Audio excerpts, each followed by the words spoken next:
known as the GETSPA project. This panel is basically to introduce to you this Pan-African project and to share some of the preliminary findings from the project. So that's what the panel will do. Because it's an introduction panel, even though I'm supposed to be chairing this, this panel, we have agreed to, my slide is not moving and I wonder why.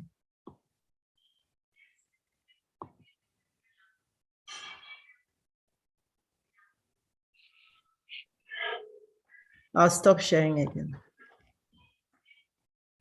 So I was saying that even though we have panelists, we've also agreed that I would introduce the project for a short period and then leave the panelists to discuss different aspects of the project and their emerging findings from the project.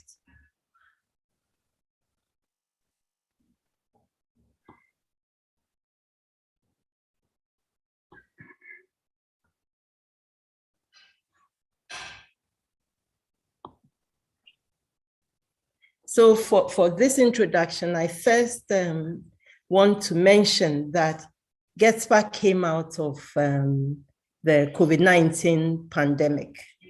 And as we all know, the pandemic is complex, multidimensional. In its second year, we are entering a fifth wave in Europe and the Americas.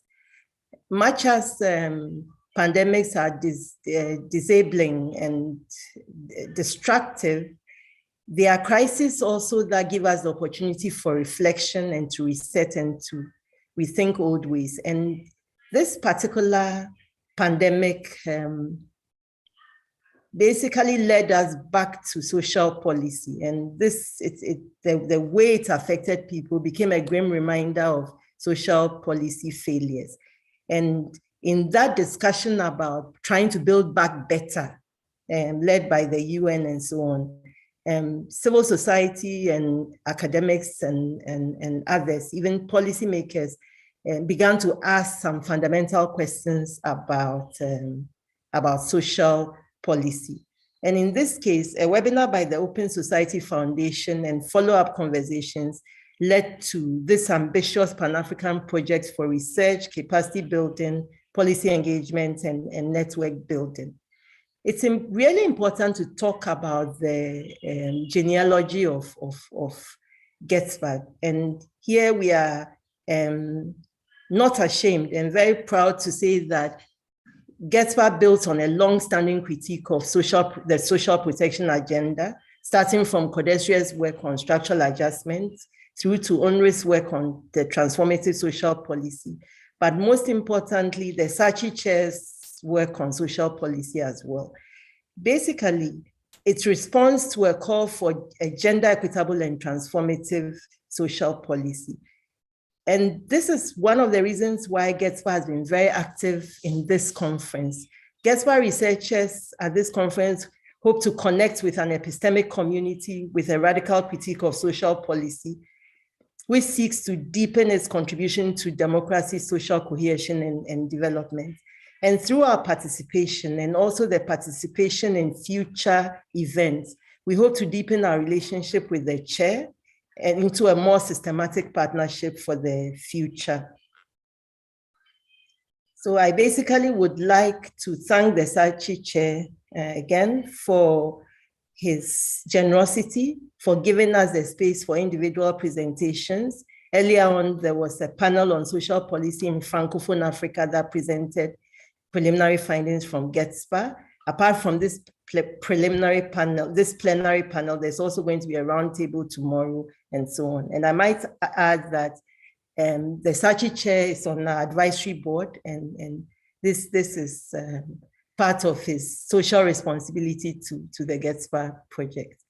So we all know that Africa may not be carrying the heaviest burdens of infections and deaths, although the figures are building up and piling up, and very soon we may not be able to make this statement again. But the one thing we do know is that COVID has basically has had very dire implications for economies and livelihoods of workers. We know that more than 65% of jobs in Africa are informal, most of them held by women, and that informal workers have been both exposed to the high risk of contagion, and that COVID control measures have put them at risk of falling deeper into poverty. We also know there's a problem of care systems in Africa, the weak formal care systems, and the increasing care burdens on households without support to address these burdens has been exposed. And also the numbers of people facing food crises are likely to double due to COVID-19, according to the World Food Programme. And what is frightening about this statistic is that prior to COVID, we already had significant food security deficits and volatilities in food prices across the continent. And here, women are on the front lines of this COVID-induced food crisis. In terms of the responses to COVID-19 from our governments, we saw a false discourse between trade-offs between life and health and livelihoods. And soon it's become obvious that one cannot think about COVID responses in terms of this kind of trade-off. It's also exposed the importance of the home for well-being, but most importantly, it exposed the unacceptable housing deficits and pre-existing inequalities in our societies. Some of the gender issues raised by COVID-19 and its aftermath are the increased violence against women. There are frightening statistics about the lockdown period and the ways in which violence against women reach new heights. There's also the bigger burden of reproductive and care work. We know that lockdowns and stay-at-homes, the long closures of schools and so on, deepen the reproductive burdens of women. We saw that the gender segmentation of paid work and the gender pay gap were exacerbated. Many of the hardest hit segments of the economy are the segments in which women are found. We found that gender inequalities in access to education were increasing, the threat of increased gendered attrition rates in education, but also class and location inequalities became very, very stark. There were concerns that governments reduce health spending on reproductive health and other related services, with implications for maternal and under 5 mortality and morbidity.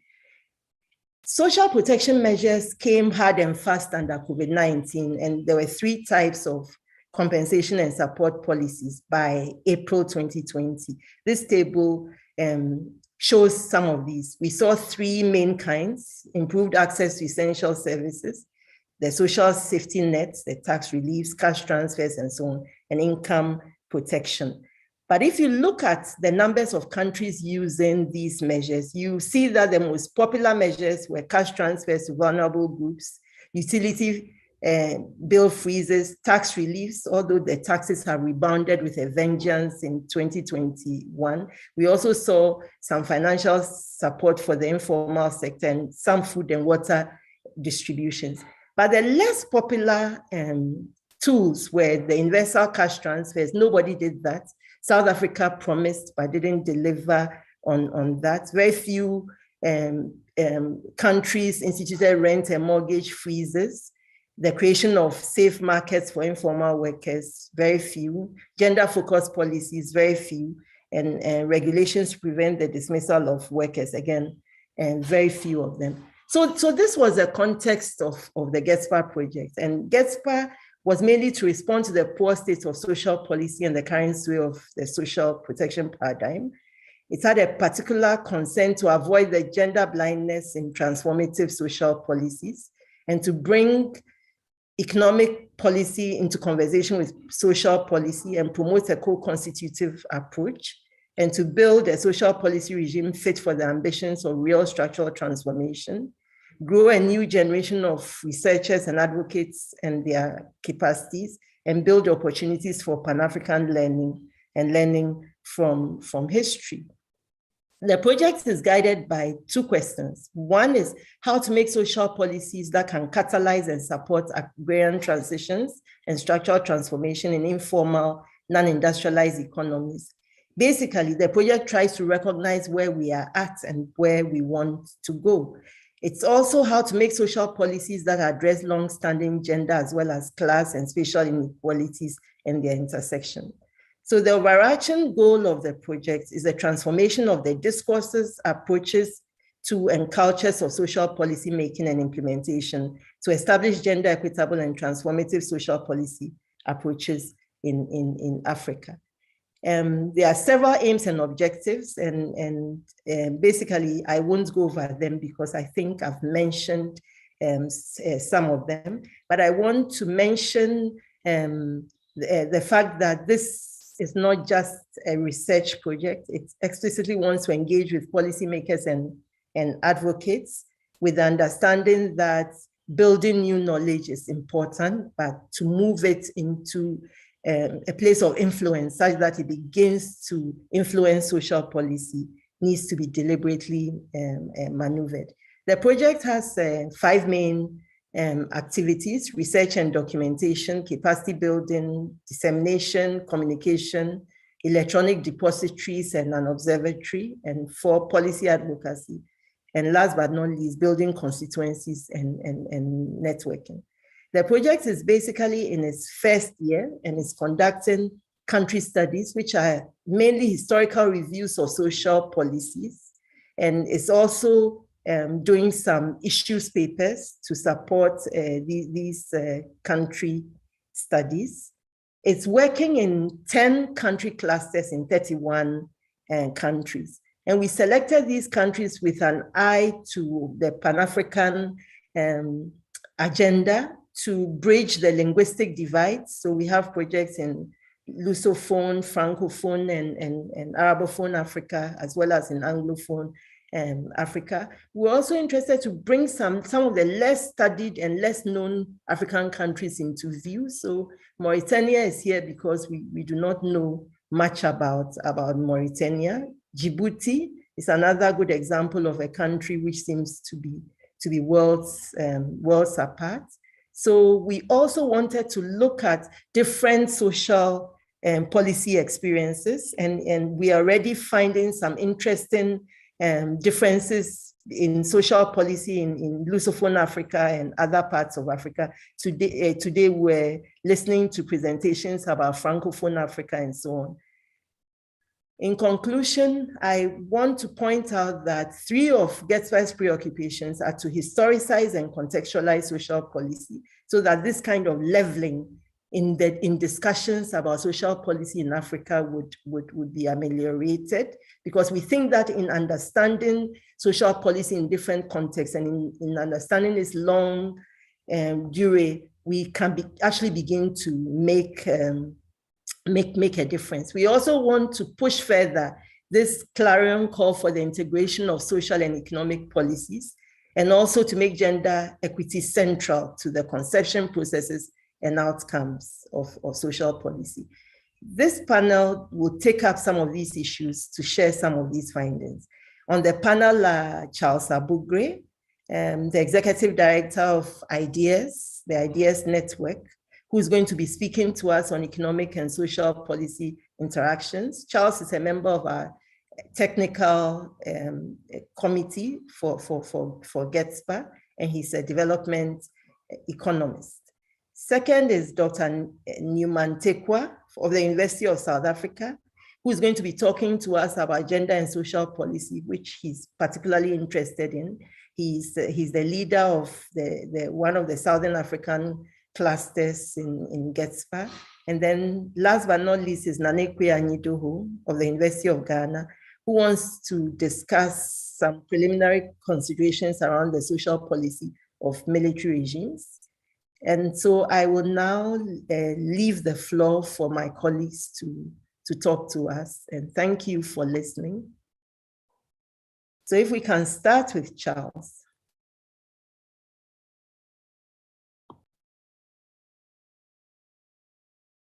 I am trying to share my screen and my face. So let me see how I might share my screen. Can you see it? Can yes, you see my screen? See your screen. Yes, Oh, okay. and you have 15 minutes for your Okay, presentation. I would try. Okay. And if you use the full screen instead of this dual screen, then we can see more of your presentation as opposed to seeing the people present too. Okay, I am doing that. Is that it? It is, but it's still not the full view. Still not the full view. Don't do side by side. I am trying to. I think that's probably yes. That is under your control as a viewer. Okay. So you can see his full screen. Yeah, that's the setting. Just let him go. That's good. That's the setting. Okay. Yeah. So Charles, you have the floor, and you have 15 minutes. Okay. I'm reading some of Tandika's work, especially his work when he was at Unreached. I figured that he much of his writings seek to, they cover both, they address social policy also with an economic policy dimension, and they feed into each other back and forth. So I took interest in this. Secondly, that led me to spend a little bit of time in reading Amartya Sen's Ethics and Economics publication, and it increased my interest a bit even more. So this paper really is perhaps first and foremost my own learning and education, going back a bit, and secondly, to use that personal learning process to hopefully clarify how the social and the economic interact, and the implications of these interactions for social policy impact to be transformational in nature. So the paper has two core messages. The first is that if we should approach social policies as understood by my reading of Tandika as tools for fundamentally altering the three dimensions he often works on: provisioning, social relations, and social institutions, all in the course of bringing about a just, equitable, and sustainable world, then social policies must aim at altering the unjust social underpinnings of economics. But this is not enough. Recognizing that economic systems also erect boundaries for social policies and social systems, for example, in the way it shapes incentives and labor markets, we ought to be equally interested in interrogating and altering the architecture of economic systems that distribute these costs and benefits. So most of that paper seeks to outline my understanding of how these interactions work, and ends up outlining some specific themes around which this conceptual assessment sort of can be brought to life in actual social policy and economic policy context.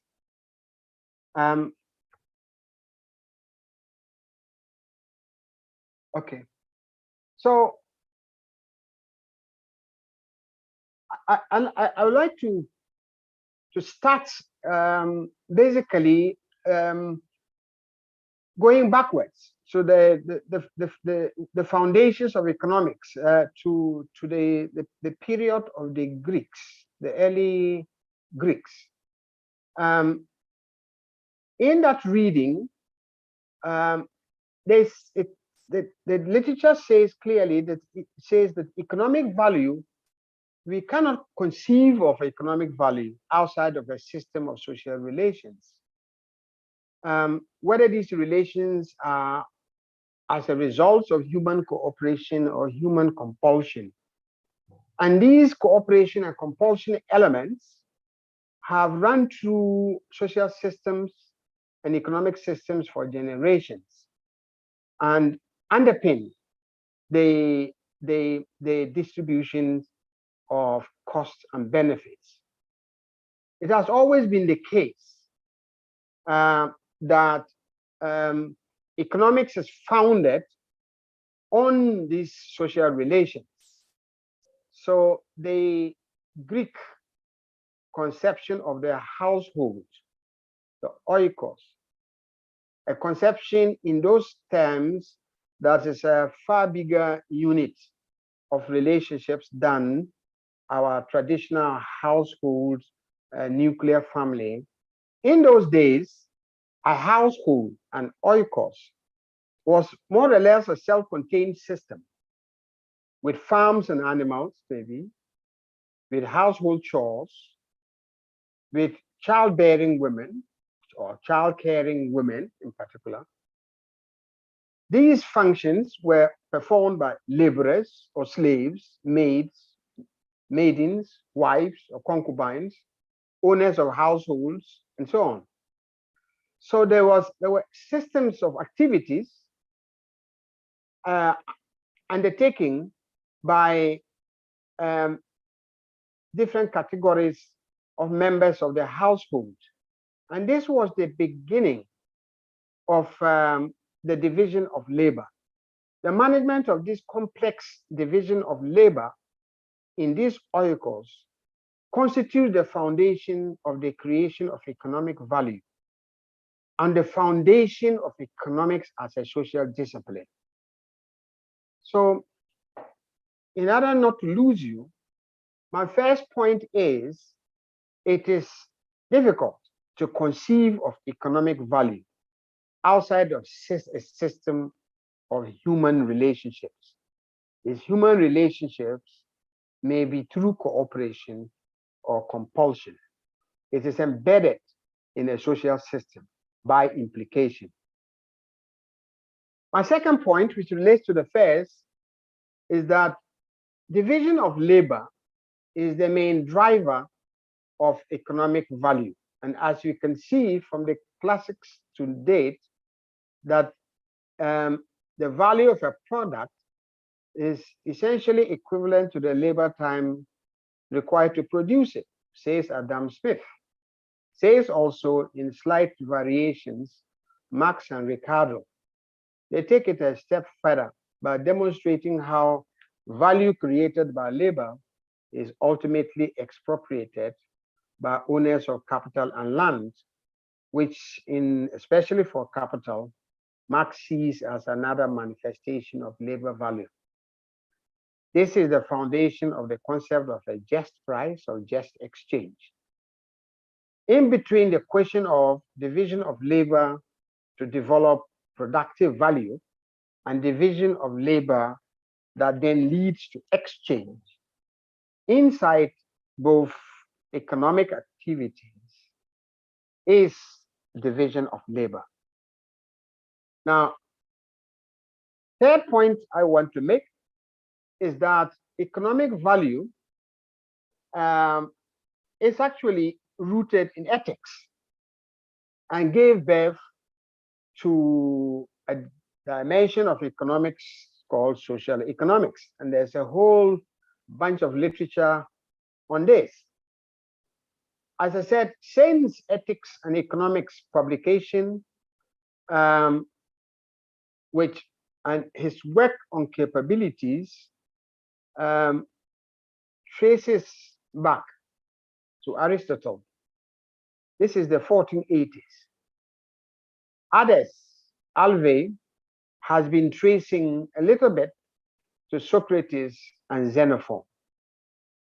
There are strong linkages. There have always been strong linkages between ethics and economics, all the way up to the 1930s, when I think around the neoliberal revolution and neoclassical economics began to take roots. So from its beginning, economic activities is legitimized by what it does to human life, the good life, what Sen calls the good human functioning. It has no other value than so. Were it to produce value that was harmful and destructive, that value is no more social.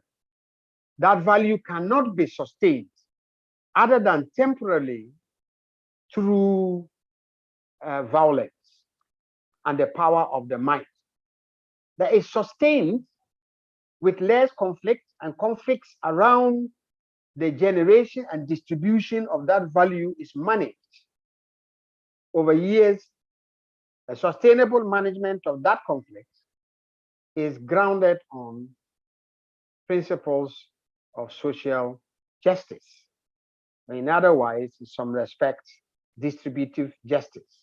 It is a moral principle that justifies and legitimizes economic activity. And this is obvious because if you start to destroy every environmental resource, you create a value which can not be sustained, and eventually it creates conflicts and backlashes and so on. So economics foundations is rooted in the moral principle. And that is the basis for theories of distributive justice, whatever variations these are, whether these theories are egalitarian or they are utilitarian or they are libertarian, and the political constructions develop around them for ensuring distributive justice creates the political economies, infrastructure, and systems and social systems of social relationships.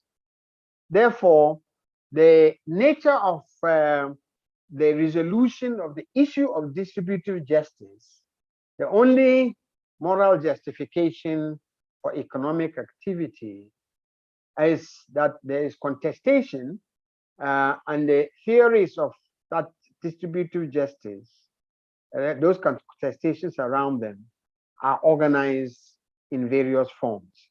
And in the end, I think it is important to interrogate that concept of distributive justice against the ethics, the economic ethics and values that underpins the system that purports to allocate distributive justice. Now, my fourth point is social economics is social policy, and is the role of the state. So my fourth point really is that actually it's the legitimacy condition for economic activity, and the type of society that derives out of it, which John Rawls called the well-ordered society, and the institutions that are erected to deliver them. It is these institutions and the prerogative of a well-ordered society and distributive justice are the social foundations of social policy, and they are the normative foundations for the universal principles of human rights. It is also the core argument for the intervention of the state, and that logic is further developed in the paper. The state can intervene either to correct underlying causes in order to bring about changes in the structures that drives social justice or injustices, or it can intervene through temporary provisioning in order to relieve the worst excesses of social and economic injustices. It is the extent to which the state is willing to intervene and the instruments that it chooses to intervene with that shape the system, the economic and political system that drives distributive justice. Utilitarian, capitalist, libertarian, Marxist, and various dimensions of it. Therefore, in thinking about the role of the state, we are thinking not only about the types of measures that it can take, we are also thinking about how deep and structurally significant those policy measures and the interventions of the state can be. Now, so if you follow through the first point about the state being corrective more than palliative, and you situate that within different economic systems, competitive market economics, strong role for the public sector and other forms of state-driven economic systems, and there are various diversions and manifestations. It's a combination of these that generate also unique social relations, including gender relations. So a system shaped by patriarchy produces economic outcomes based on the exploitation of women's labor. It's similar to a system that purports competitive markets as the mechanism for allocating costs, benefits, and incentives. That also has its major means of exploitation and both the beneficiaries as well as the victims. And in Marxist terms, it is the worker in an organized business dominated by capital who generates the surplus, but who takes the least of it. This question of the production system and its allocation of costs and benefits also resonates with the wider implications of patriarchy in its allocations of costs and benefits between men and women. I would like to explore this also further in the paper. And so we do have the central premise of any of these social systems. So the central premise of a feminist approach to social policy is that it is sexual division of labor influenced by the organization of economic production, which shapes policy decisions and results in different outcomes for women and men. If we go back to the Greek oikos era, which is the households, that those who labored most were they were either the slaves, they were the caregivers, they were the women that provided sexual pleasure, and there were those who tended to the laws of the MENA. So each economic system produces its unique distributions of cost and benefits. Marxist feminist research has shown how women and men's differential roles in production and reproduction, and especially women's greater responsibilities in reproductive and domestic work, has rendered women a reserve army of labor, in the words of Arthur Lewis, that is often marginalized or integrated or exploited according to the demands of accumulation. Social policy seeking to address gender inequality will, or by nature, have to address the underlying systems of social relationships embedded in the system, the economic system, that generates a particular nature of division of labor. Charles, okay, can you start rounding off? I am rounding off. Yes. So in this exploration, the paper then picks one specific themes and outlines the specific economic or social policies. So it looks back at the Greeks and the Greek economics and the implications for social policy. It looks at social policy implications of neoliberal, neoclassical economic policies, and the role of the state for provisioning, for corrective action, and for social institutional retooling measures.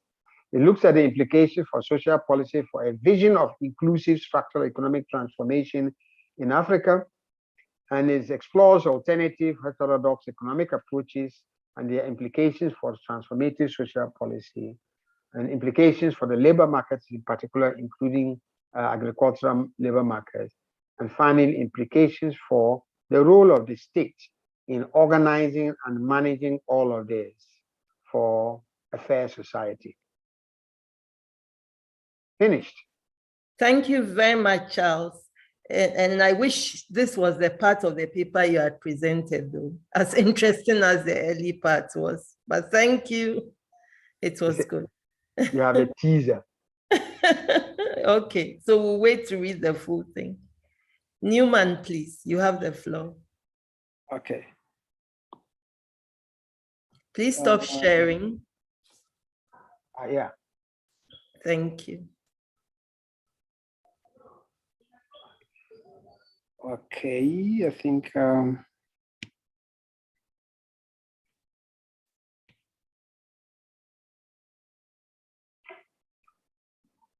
okay, let me do slideshare. Okay.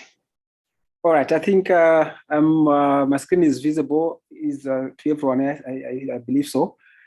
I would like to begin by thanking my principal investigator in this project, Professor Tsikata, and also my mentor, Professor Genealogy of GETSPA, for giving us this opportunity to share some of our findings from the GETSPA project. As already been highlighted, I'm going to discuss preliminary findings from a gender and social policy perspective in Africa. From what we found in the research. Okay, the key message which we try to link our research at GETSPA and also the Social Policy Conference in Africa 2021 is that gender equality, that is ensuring that women and men have the same power to shape society and their own lives, is a question of justice and democracy. I quoted this message from Asa Lindhagen, the Swedish Minister for Gender Equality, March 2019. All right, I will try to run, because I know like 15 minutes is not much time. So the outline of my talk, I'll discuss about gender, social policy, and the productive function of social policy. Then I'll also touch on social policy and the gender economy, the K economy in Africa. Then I'll also discuss objects of gender, possible objects for gender transformation social policy. Then theories and methods in gender social policy. Then maybe my talk will not be enough if I don't discuss issues about violence against women and girls, which has become which has also become a gender social policy issue, which is maybe an agent gender social policy issue. Then I'll move on to some concluding remarks. Okay, that is my abstract, which you had an opportunity to read from the conference booklet. I will not spend much time on it, but if I move on to the next slide to do with transformative social policies and where most women work, most African women work. So here we need to what we find is that. When we talk of social policy, especially from the global north, it mainly speaks to formal employment. Because of formal employment, both of those contexts which are created by high percentages of formal employment, both for men and women. So their social policies usually talks to issues of labor markets and all that stuff. But this might not relate maybe to us much, especially for some of the African context. If we look at where do most of African women work, which might be like if we are talking or thinking about transformation social policies in the African context, then we should try to first locate where do most women work, where do most African women work. So we find that the research indicates that most African women predominantly work in the informal, in either the informal urban economy, and also there's also the majority of them of African women, they are engaged in the rural economy, mainly in agriculture, which might maybe suggest that if you think of any social policies, transversal policies, rather than targeting labor markets, which usually maybe targeting formal labor markets, in our context, it will be more germane if we target those areas where we find the most African women conducting their economic activities. So, cognizant of the above, our project GETSPA tried to interrogate the extent to which social policies in Africa can be a tool to catalyze and support transitions in transformation in informal, non-industrialized, and agrarian economies. So, with regard to this, we need to pay attention to the process, where, especially to the changing gender relations and shifting social economic positions of women related to men, especially in process of economic change. If I can just give an example relating to agriculture and also land reforms from one of the studies, which one of the reflective projects at the chair is that programs such as gender sensitive land programs, land reform programs, like one which showed up in Zimbabwe, which showed the redistribution of sugarcane plots to both female and male land beneficiaries. So the integration of women land beneficiaries into high-value global commodity production chains with superior attendant welfare outcomes for female-headed households related to male-headed households. So in this case, the main point is that in such a transition, agrarian transition, you need to analyze the extent to which such interventions, in this case, particular land reforms, enhances both the economic positions of both women and men during this process of economic change. So find that sometimes intervention might result in one gender being maybe moving ahead than the other. So we need to be very cognizant or very conscious in all policy efforts to ensure that all interventions particularly in the productive sector enhances the social and economic position of both women and men. Okay. Then secondly, maybe take much time on that, let's also discuss the transformative social policies and the care economy in Africa. I was very glad to be maybe one of the panels which I shared a panel with Salima Valiani, which was also shared by Nana, who is presenting after me, who presented on the African Care Economy Index, which I saw like it's one maybe some part of work which is also taking place, which also relates to issues of the care economy in Africa. She highlighted the number of important issues, which also I would also speak about here. Mainly she talked about the high dependence ratio in Africa. You know, if you look at the demographics in Africa, that there's high dependence ratio, especially the youthful character of the population, which means there is a high number of children. That already talks to a high care burden in the African context. If you talk to other contexts, let's say you're talking to European context, when that the fertility rate is relatively lower, which might also indicate that maybe the care burden is such, particularly in regard to children, is relatively less in those particular contexts. So if we're talking of transnational policies in Africa, we're talking about the care economy, we need to pay attention to those areas. So this is an area which maybe hasn't been given much attention, actually, in the African context. If we look at with the rearing of children, mainly regarded as a family obligation in the African context, you find that in the absence of state interventions in this regard, the majority of African women, both rural and urban, still have to make child minding arrangements with either the help of mothers, nannies, friends, or relatives. That's the women tend to bear the greatest personal cost of care, particularly so in the context of high fertility, which characterize the African context. So it means when we start thinking of from defining which we got that when we start to think of social policy in an African context, we need to be paying attention to these issues. Otherwise, the objective of reducing gender inequality will actually will not be attained if we don't pay attention to the care economy in the African context. So Time series reveals that African women are faced with impossible daily schedules and frequently had to work on very unsocial hours. And also this indicates that any efforts to increase women's opportunities to earn income are typically hampered by inadequate provision for childcare, leading to increased economic stress and longer working days, mainly for women.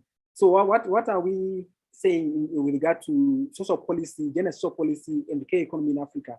The research we are beginning to find out that to ask questions if African states can underwrite part or all of the social productive work through the development of affordable quality public and childcare facilities, which would be made available to all, including within rural settings. The above remains a prerequisite for large proportion of African women, providing them with an opportunity to successfully combine productive life and family life, including those who are engaged in agricultural or informal economic activities. So this remains a state obligation, a point which Salima had tried to emphasize during her presentation in the afternoon. Then apart from all those which I talk about, if we talk of objects, social policies need to target particular objects for it to be transformative. So if you talk of transformative gender transformative social policy, then which actually should be the objects of social policy? You know, mainstream or maybe we have termed the mainstream social policy. It has targeted those formal sectors of the economy, such as the education, health, housing, pensions, labor markets, fiscal policy. But these have not been gendered. Or even though these are tend to be gender neutral, if I can say that. But what we find is that even if there might be social policies targeting these sectors, these efforts on their own, they tend not to produce gender transformative outcomes at the end. But what's needed is that to have beneficial impact for women, the above targets or objects of social policy require accompanying policies which target social relations and institutions, cultural norms, personal behaviors and habits of individuals, state actors, and multiple institutional levels. We can read these from Kanawire 2007, but it's not 2011, and also analyst publications. Then the challenge, especially in the African context, has been that these especially the later issues I'm talking about, those which do with social relations and institutions, cultural norms, these have been regarded as private issues beyond the purview of state regulations. What has been, we were asking in the GETSPA project, what has been the effectiveness of the private cycle African states in regulating wife-husband relations within the household? The latter mainly, or undoubtedly, in the African context, has been met with not only state reluctance, but also stiff male resistance. Then, in terms of methods and approaches, what kind of methods and approaches can we envisage for gender transformation policy? I'll talk about intersectionality. Then also maybe later on, maybe on methods, I'll talk about the use of time use series. So in contrast to the homogeneous, to ask that African women are homogeneous, which we find that from the GETSPA project, this is not true. African women are not homogeneous. This calls for concerted effort, concerted and targeted efforts that prioritize women's needs, then also and recognize their heterogeneity. Intersectionality, which is a feminist innovation, highlighting that gender intersects with other axes of inequality, including race, class, ethnicity, sexual and regional modalities. We find that from the research from South Africa is that even South Africa is one of the countries with a very large labor market, formal labor market. We find that even though there's still gender inequality in terms of labor market outcomes, even under COVID-19, women were mostly affected by the COVID-19 pandemic. It is not uniform. The effect of the impact of the COVID-19 on women varied with race, whether it's African women or it's white women. It also varies with the age of women. Also, it varies with the location. Where are the women located? Are they located within the urban settings, in the rural settings, and even their classification? Where are they? Are they high income or low income women? So find that those women who are usually low incomes, which also low incomes also intersected with the racial class. Many of those were African, which means those were the most hard hit by the pandemic. So feminist scholars did caution that unless other power relations other than gender are taken into account, there is danger of obscuring other categories of women as the latter is not a homogeneous category. So there's need to consider how women experiences vary according to their age, according to their race, class, caste, ethnicity, sexuality, among many other social identities, which remains critical for a gender transformative social policy in a post-COVID-19 Africa. Then in terms of methods. Newman, can you round off? You've run out of time. Thank you. Okay, in terms of methods, talk of the use of time studies, which actually the use of mixed methods approach, which will be also the use of both quantitative and qualitative methods to ensure that we capture the real experiences of women. Maybe let me not take much time on this and move on to the let's aspect of the violence against women and girls, which is a gender policy issue. So COVID-19 is reminiscent of the increased male violence against women and girls, which is one ultimate expression of gender inequality, which is inadequately attended and already linked from the underpinnings of economic social policy. So even though there's been slogans that violence, this violence must stop, but the fundamental question which we should question is that relates to how social policies can be a tool in mitigating gender-based violence. So we find that what is more needed is they should be in addition to promoting women's economic independence, there should be a promotion of healthier and more equitable gender norms, particularly masculinity norms needs to be given greater policy attention, greater policy emphasis than presently. Then in concluding remarks, in the context of a hollowed out state democracy, characterized by concerted efforts towards gender parity in female representation and which had made state feminism a future exercise. We find that those countries with high female representation in parliament, especially in the legislature, are also the same countries with high indicators of gender of gender inequalities, which now tend to question like, okay, does the high percent of women in parliament actually reflect or in tandem with positive gender outcomes, which maybe we are finding to be very false. So then we also want to find like what social partners, including trade unions, which were a cornerstone for wage formation in the Swedish social democratic welfare state, can the same social partners in other non-actors, private sectors, NGOs, philanthropists, play a similar role for gender transformation policy in COVID-19 Africa? Yeah, so let me stop here. I think I'll discuss more issues when we get to the question and answer segment. Thank you very much. Thank you. And for leaving us with those questions about the non-state actors that can be useful. I'd now like to call on Nanekwe Anido to make her presentation. Okay, let me check. And if you have any questions, please start putting those in the question and answer box so that we can tackle them once we finish the presentations. Thank you. Thank you, Georgie. So I'm sharing my PowerPoint. I just want to point out that I don't have a lot of slides. I just have my questions and then a couple of slides of charts that I want to show about the chronology of governments in Ghana. So if my slides don't move, please don't be worried. I'm going to stay, for instance, on the title slide for a while.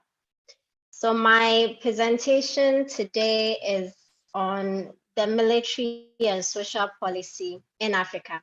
And the inspiration for this the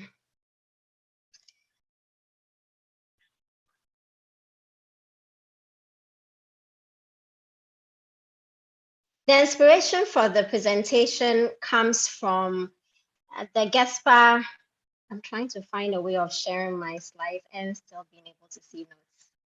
I'm not sure it's working very well, but if you can see the title slide, I'll leave it there. The inspiration for this presentation comes from the GETSPA workshops where we got to listen to researchers in our projects present historical overviews of policymaking in their countries.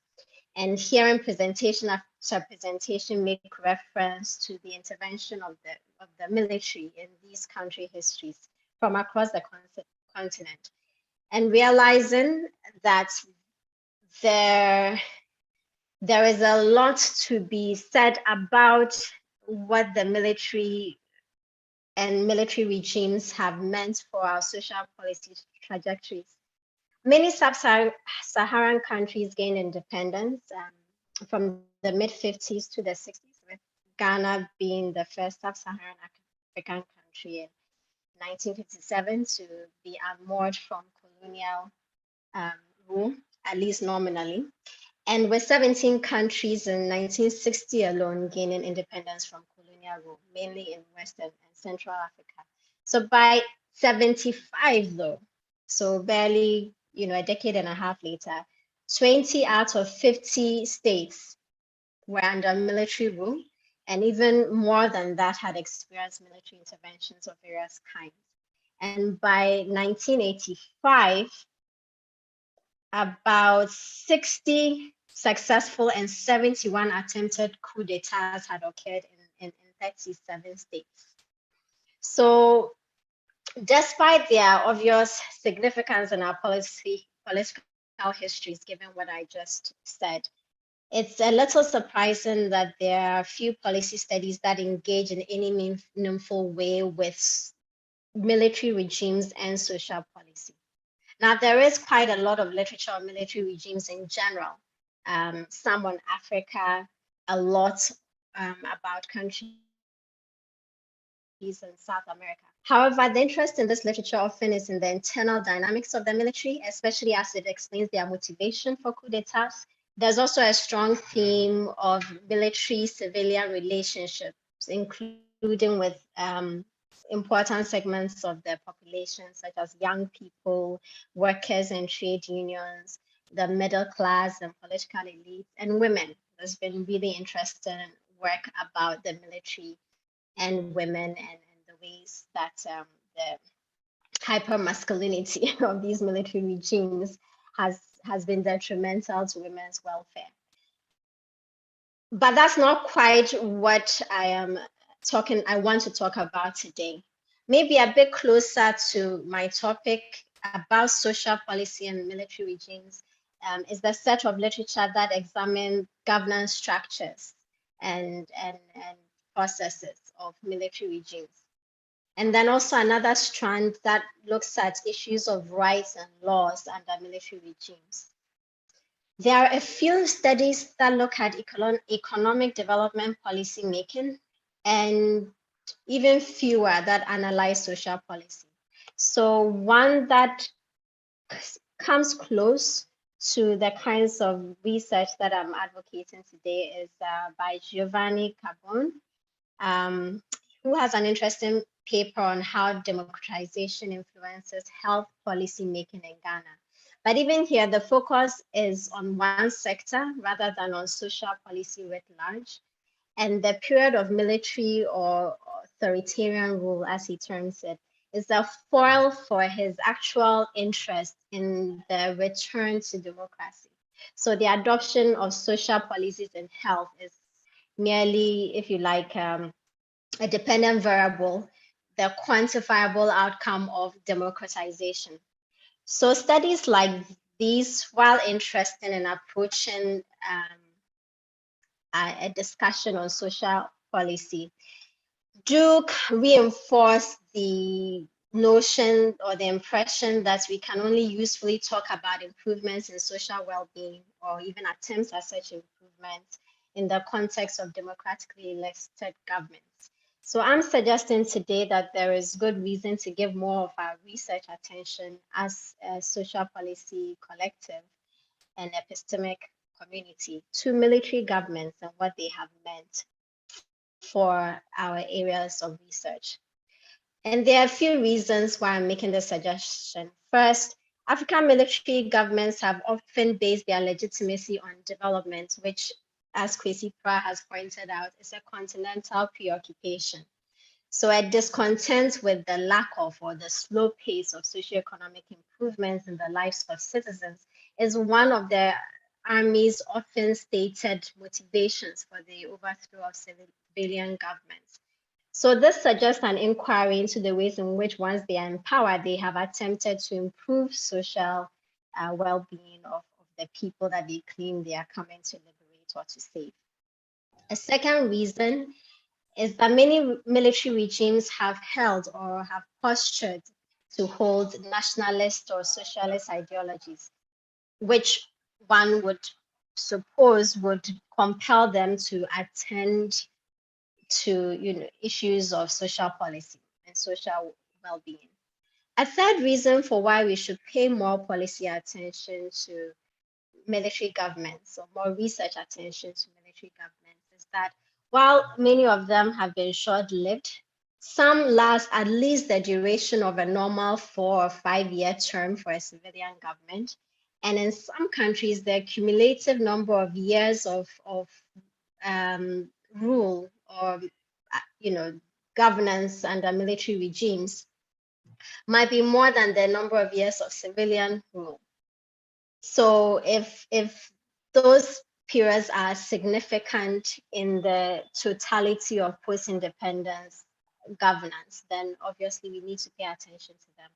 And finally, just by being part of the historical, political, socioeconomic trajectories of a country, military regimes influence subsequent governments. Therefore, a better understanding of the general context of social policy making in our countries, an understanding of their historical path dependence, if you like, in the ways that we are attempting to do in the GETSPA project, requires and compels us to have a more serious engagement with the legacy of these military regimes. So these are the reasons why I'm suggesting a deeper dive into questions of military governments and social policy in Africa.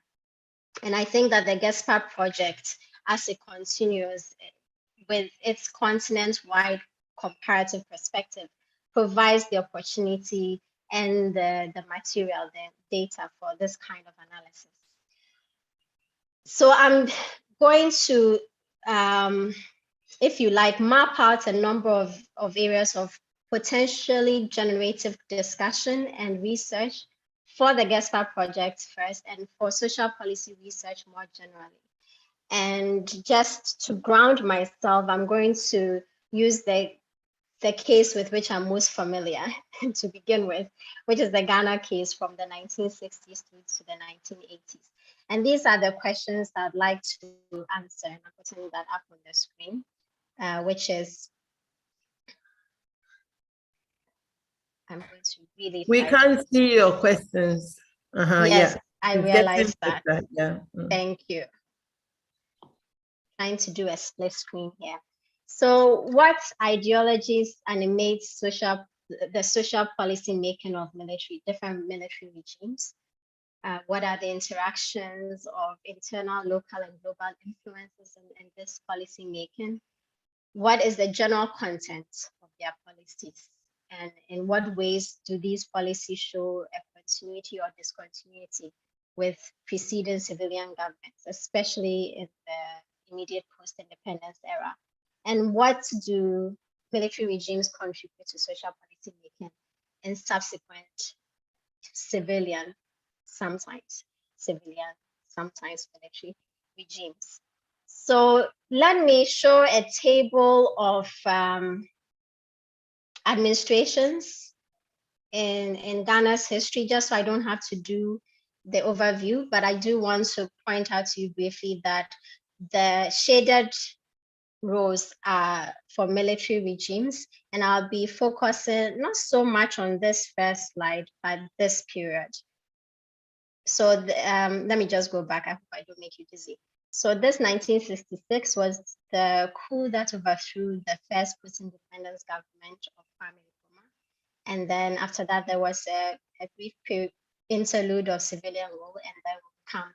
So this period, as you can see, is mostly shaded to indicate successive military governments with some brief interruptions of civilian rule. So first, to my first question, what are the ideologies of social policy making? This is one of the main questions that we are grappling with the GETSPA project in this first year, as Georgie explained at the beginning. Now, military regimes have to articulate a basis for their legitimacy, because after all, one has to offer a compelling reason for such a violent interruption of political life. So apart from patently self-interested reasons, like the neglect of the conditions of service of members of the military, which has been shown in the literature to be a strong impulse for coup makers, the state of the economy, the well-being of citizens are often offered as reasons also by these military juntas, with the case being frequently made that the military and citizens are united in their suffering and therefore have common interests, which the military is protecting. This appeal to social development can even be seen in the name of military juntas. Among the many supreme councils and revolutionary committees and national this and people that, you can come across something like the Military Committee of Recovery for National Progress, regime that took over in Burkina Faso in 1980. In 1972, the coup makers in Ghana produced the first budget that was intended, in their words, to end the severe hardship and increase in the cost of living to many people. The 1979 coup by Rawlings and his party, the justification was with reference to growing corruption and deteriorating conditions of service, the severe economic crisis and reduced military budgets, and the mismanagement of both the armed forces and the national government. So again, linking the state of the military and military, staff to that of the citizenry. When Rawlings returned in 1981 with yet another coup, it was because the civilian government had supposedly failed to deliver on what the Ghanaian people needed by way of socio-economic progress. So given the nature of military regimes as extra legislative entities and their ostensibly anti-establishment revolutionary rhetoric, one might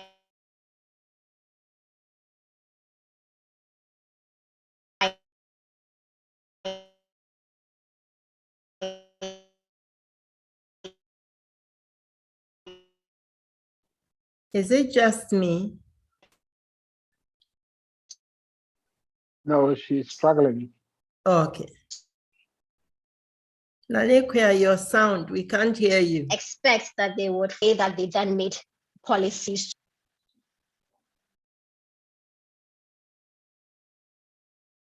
Did you say you're unable to hear me? Yes, you disappeared for a while. And maybe you can stop sharing your screen anyway, because you are not showing anything new. I don't know whether that will improve the sound. Yes. Okay. And I not don't know where I was lost, where you and lost not me. use your camera. You are talking about the justifications. Okay. Okay, so I was saying that one reason one might expect the militaries to use or to appeal or to be influenced by sort of a more leftist ideology in their social policy making is because of their revolutionary, anti-establishment, extra legislative nature. Another reason is because militaries in many countries have almost what one might call a socialist set of welfare arrangements with proprietary pension schemes, separate educational and healthcare services, subsidized or free housing. So one might think that this might influence or guide their policy making, at least just at a discursive level. In Ghana's case, it has been argued that the first two military regimes, in the words of one Dennis Austin, evidenced, I quote, no great sense of destiny nor any clear ideological compulsion. One, the first coup that overthrew the government of Kwame Nkrumah in 1966 overthrew what would have been considered a left-leaning government, and the other one in 1972 overthrew a civilian government that was more on the right. In the case of Rawlins's Provisional National Defense Council, it started out as a revolutionary with socialist rhetoric and ended up accepting the neoliberal structural adjustment programs. So the leftist revolutionary credentials of military regimes need to be examined in more depth in relation to social policy making, to examine what these, at least discourses, right, these ideologies in name, what they mean in context and how they change over time. So that is one, I think, productive area of research. Another is about influences. We've just talked about internal motivations or influences in social policy making, potentially. But what about external influences? Another generative question is the extent to which and under what circumstances military regimes admit the influence of global actors. Again, because of their revolutionary and sometimes populist stance, should we think of them as perhaps being more impervious to the influence of offshore governments, to borrow Bayo Olukwesi's very useful term? In Ghana, as I mentioned, we have had what some call the paradox of Rawlins, who started out allied to socialist / communist countries like Cuba and Libya, and then ended up being a poster child for neoliberal economic reforms. And it's not just in Ghana. There was a military regime in Nigeria that accepted the SAPs also. Now, of course, we have to account for the fact that Rawlins's second coup in 1981 occurred at a time of great social and economic crisis, which his government or regime tried to address first by just direct distribution of food to the populace or trying to control prices of goods on the market. When the economy all but ground to a halt and then neoliberal discourse blamed social expenditures for the state of the economy, along with pressures from within, the regime submitted to economic reforms, although, to be fair, not without some challenges to the program, or to the proponents of the program. If we go back even earlier to the 1970s, coup leader Colonel Acheampong took a similar path of initial rejection of foreign influence and emphasized national sovereignty with his Operation Feed Yourself, Operation Feed the Nation program. But the country, for a confluence of reasons, some of which had little to do with the regime itself, was soon mired in socio-economic crisis and had to basically recant some of that. So just from a cursory reading, military regimes are susceptible to the global policy actors as well as to local actors in perhaps a similar impulse towards self-preservation as civilian governments might have, and with, again, susceptibility to the pressures from the usual suspects, middle class and political elites, workers, students. Or are they? So that's the question, really. Do they have more or less room to maneuver in terms of policy making? And here you can think about leaders like Sankara, who created space for themselves, although at a great cost, and one might argue that the space closed up again after they were gone. Do military regimes respond to the same stimuli, but perhaps for different reasons than civilian governments? Are there any differences in these kinds of regimes that might suggest that the explanatory theories that we have, like agenda setting and the power resource approaches, can usefully explain the social policy decision-making of military regimes. I have two more areas to quickly touch, and they are a little shorter. One is about the general content of social policy, and one is about the ways in which military regimes can influence subsequent governments. So general content of social policies, as one can imagine, they tend to also place a lot of emphasis on education and health first, and sometimes on employment. So in that way, they are kind of consistent with civilian government. Now, the National Liberation Council that overthrew Nkrumah had very little disagreements with the basic orientation of Nkrumah's government, that education was primarily to develop human capital for national development. But they did roll back social expenditure on education, even still. The champagned government in the 1970s subscribed to a basic needs approach, and as a consequence, paid more attention to the poor and to rural agrarian citizens more than was the case before. So here again, we see military governments drawing on global ideas about social and economic development in similar ways to civilian governments. So being cognizant of time, let me just say that the actual content of social policy making is another productive area for research engagement. And finally, in terms of the ways in which military governments can influence the subsequent trajectories of social policy making in countries. If we find any merit in a historical institutionalist perspective to social policy making, then we have to recognize that policy making in military regimes, however nominal or short-lived, will shape in some ways the policy processes in subsequent administrations. In the very first place, the intervention of the military in one instance makes another military intervention possible and even likely. So that's one way in which they affect the country's trajectory. But more positively, in terms of contribution to social policy making, well, there's one is the negative example of what not to do. So Ghana is on its 4th iteration of our constitution, and we can see clearly the benefits of experience, not only in the provisions in our constitution on political and social rights, but also in the section on the directive principles of states, which largely speaks to social policies and social development. Maybe more affirmatively, there are important policies, programs, legislations that are relevant for social well-being, that outlast military regimes and shape how we do social policy. An important example in Ghana's context is the interstate succession law, which has been hailed by activists as a small step towards addressing gendered inequalities in the inheritance of properties, and which I believe is still on the books.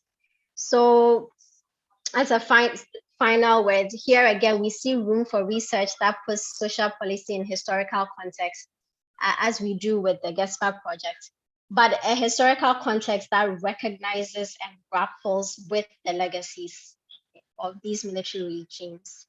So this is what I am offering as a provocation for further discussion. Thank you very much, and I look forward to your thoughts. Thank you very much, Nanekwia, and thank you very much to all our 3 speakers. So far, I have 2 questions from Dennis Canterbury. One is to Charles. Excellent presentation, but why did you start with the Greeks and not with the Africans? The second question is to Nanekwia. Do you know if the stated reasons for the coup have anything to do with the regime's disposition to social protection or reduce or increase social protection? So those are the 2 questions I have so far. I think there's a third question from Nancy. Thanks for the great presentations. For Nana, is there any distinction between the types of military regimes? Example, Zimbabwe is for all intents and purposes a military, quasi-military regime. All right. So you have the floor. And Newman, if you also want to weigh in, let's start from Charles and then Nanekwia and then Newman. My response is very short. So with your permission, I shall ask Nana a question. Okay, that's good. My response to why did I start with the Greeks rather than the Africans? I would just say I haven't really explored the literature that way. And it's an interesting idea that you flagged.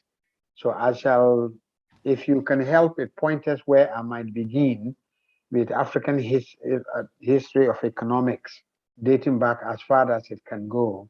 That would be exceedingly helpful. My question is to Nana. I was wondering whether the global policy consensus at any one time is or isn't more important than any particular regime's ideological orientation, military or otherwise, with regards to social policy. All right. Thanks very much, Charles. And this is to Nanekwe. And I'd encourage the other panelists to pose questions to any other panelists if they should so wish. So Nanekwe, you have the floor. Okay, thank you. First to Nancy, about whether there's any distinction between types of military regimes and pointing specifically to Zimbabwe as essentially a military, quasi-military regime. Nancy, you have asked a question, as we say. Given that this is a first foray into this for me, I think I just chose to go with the military regimes that are clearly military regimes and have not attempted to engage with the messiness of countries that are, as you're saying, fundamentally military in all but name, perhaps. And I would think that this is something that should excise us as we think a little bit more about military regimes and what they are and what they do. So I don't have an answer except to just thank you for pointing this out and making a mental note for this to be an area that I engage further with as I develop the paper. In response to Charles, I think this is the question I was asking, because just on the face of it, one might expect that military regimes will be a bit more impervious, as I said, a little less, I've been thinking of the word, is this susceptible, vulnerable, open to global influences just because of the way that they come in and the way that they posture. But I think this is a good question to ask. Are they essentially like civilian governments in being influenced by external agendas for the sake of their survival or for other reasons? This is one of the areas that I've laid out for, again, productive generative engagements in terms of research. And there was a last question about social protection as justification and whether or not this affects social protection. Dennis Canterbury's question. Do I see it? I'll read it to you again. It says, do you know if the stated reasons for the coup have anything to do with the regime's disposition to social protection or reduce or increase social protection? Which coup are we talking about? Any coup. You talked about several coups. Okay, I heard the coup, so I wasn't sure whether it was referring to one particular one. Whether, I guess my difficulty is I don't know whether we are talking about social protection in the way it's conceptualized now, which is kind of not new, but has a different connotations and more prominence in this contemporary period. That wasn't necessarily a discourse that was available to people. To the extent that social protection means generally the well-being of people, their health, their ability to absorb shocks in the labor market and things like that. Yes, I would say that was very much part of the ways in which military regimes would justify their coups, that we are coming in to help people because people are suffering under the hands of these elites who don't care about them and their well-being and their livelihoods and their health and so on.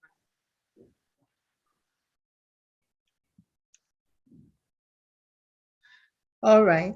We have a last question from Newman to Charles.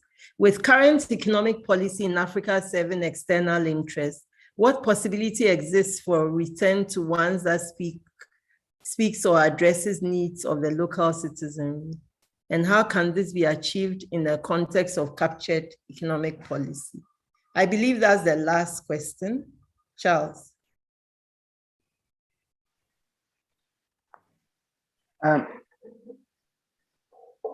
I believe that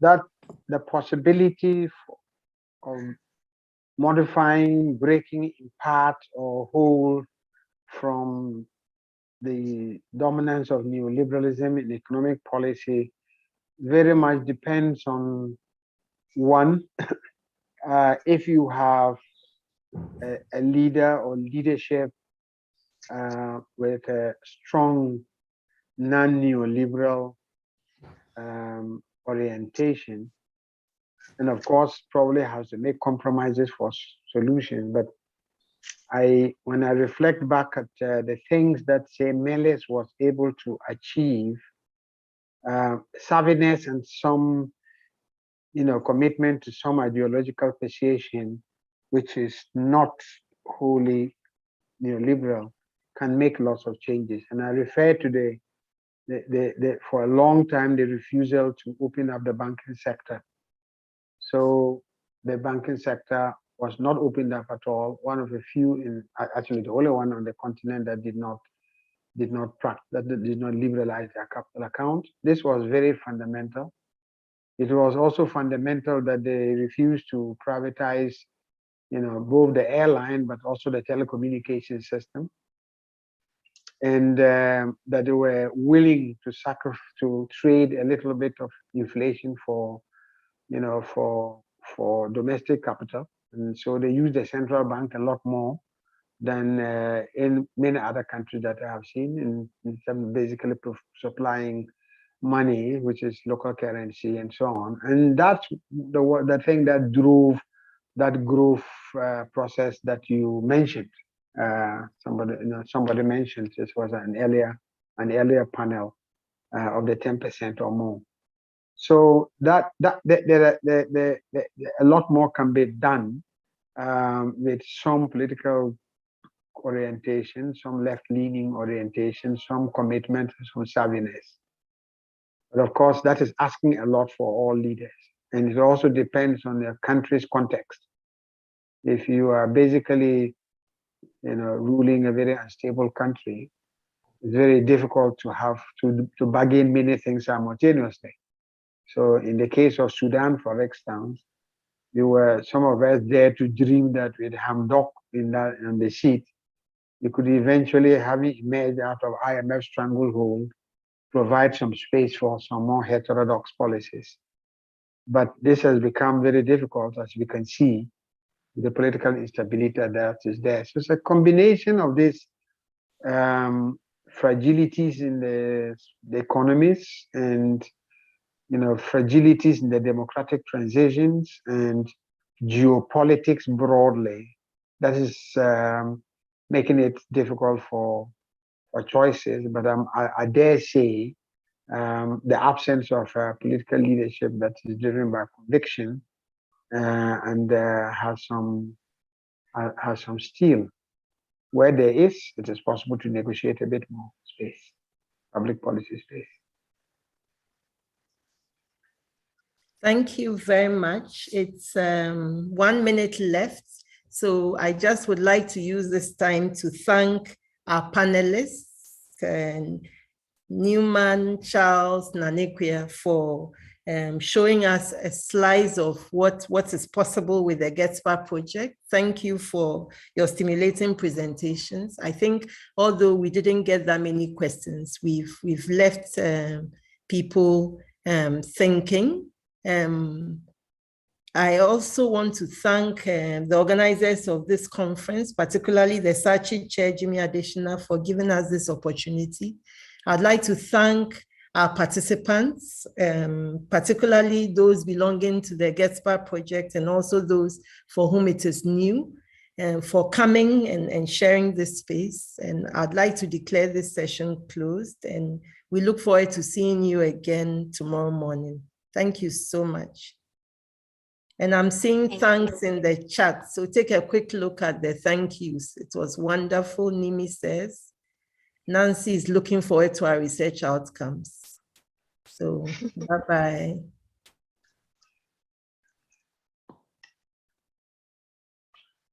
Bye. Goodbye, everyone. Bye-bye. Bye-bye.